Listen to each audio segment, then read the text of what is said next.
Now, and you also asked about the First Amendment. Yes. Well, we have very weak free speech protections in Canada, and I can tell you that is not going well.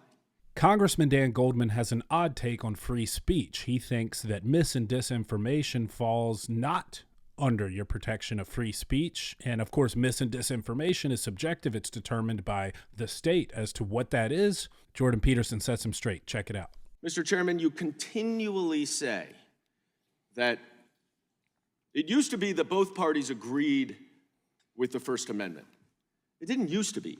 It is. It remains the case. We all agree with the First Amendment, but the problem is... I don't think that's true. ...that the First Amendment is not absolute. It does not protect any single thing anyone says, and there are limits, and that's important.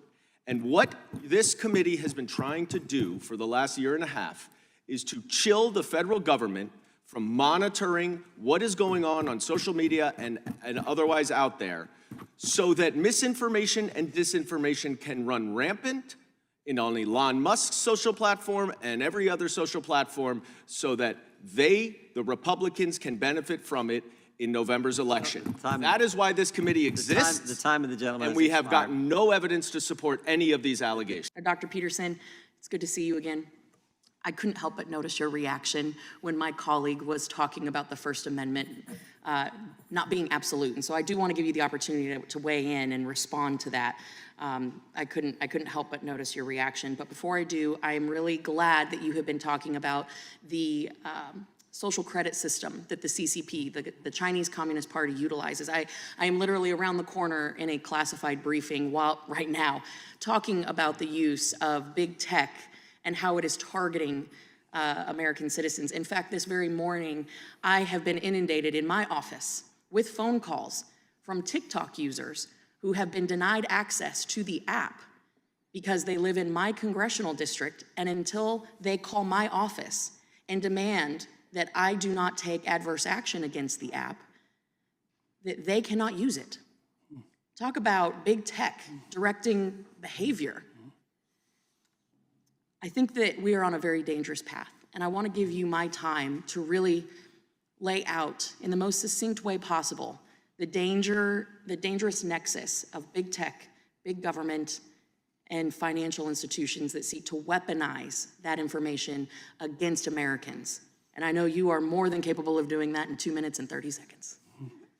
I don't think people understand the degree to which they are profiled online and to which their virtual representation is now an iconic representation of them, nor do they understand that they have no rights whatsoever to that representation. So for example, let's say we turn our information about our purchasing habits over to the bank when we open a bank account. 30 years ago, that wasn't such a big problem.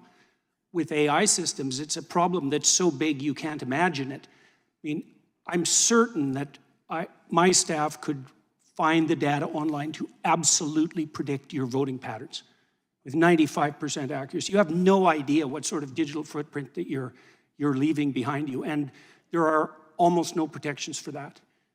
And so now, and you also asked about the First Amendment. Yes. Well, we have very weak free speech protections in Canada, and I can tell you that is not going well.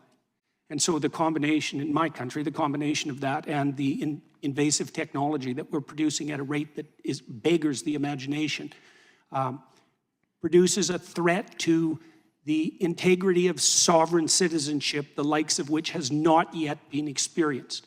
Right? And that's what this committee should be concentrating on. Like, it's very interesting to watch it because it devolves continually into discussion of a particular event, serious though that event was. It's like, no matter how serious that event was, it pales in comparison to the potential severity of the issue that we're attempting to point to with regards to our testimony. These artificially intelligent systems can do things you can't imagine. And not only can they are and they will. And that will be abetted by the collusion between large corporations and government. And it's certainly the case that the people who stand on the left, especially with regards to their, what would you say, skepticism of large corporations, which is often perfectly warranted, should be utterly terrified about this. Man, you did that in less time than I thought. Well, I had to get it right once today. No, I appreciate that. And I think you have seen it front and center. Certainly, we all watched in horror as the truckers' bank accounts were seized, were shut down, who protested the mandates. And people think that that's such a faraway concept, but we have seen that here with people who have been given ultimatums of jab or job, and we've seen ways that they've been targeted and positioned in ways that are just un-American, unconstitutional. So thank you all to our witnesses for being here today. I appreciate you guys in the fight against weaponization, and we're seeing it more and more every day. Mr. Chairman, with that, I yield. So something that I think is important to point out is that when Dan Goldman was talking about the First Amendment not being absolute, he didn't reference speech that calls for violence or directs an attack on an individual or yelling fire in a movie theater, any of those things that we've traditionally heard of as not protected by the First Amendment. He specifically alludes to misinformation and disinformation. So information that we all know for the past several years has been labeled as such has turned out to be true more often than not. So what he's saying is the state wants the power to regulate when you're providing factual information based on their opinion, because that's what it comes down to. The subjectivity of whether something is mis or disinformation has to lie in someone's hands if you're going to regulate speech based on whether said information is mis or disinformation. And we all know that big tech, big government, big banking, etc., they always get it wrong.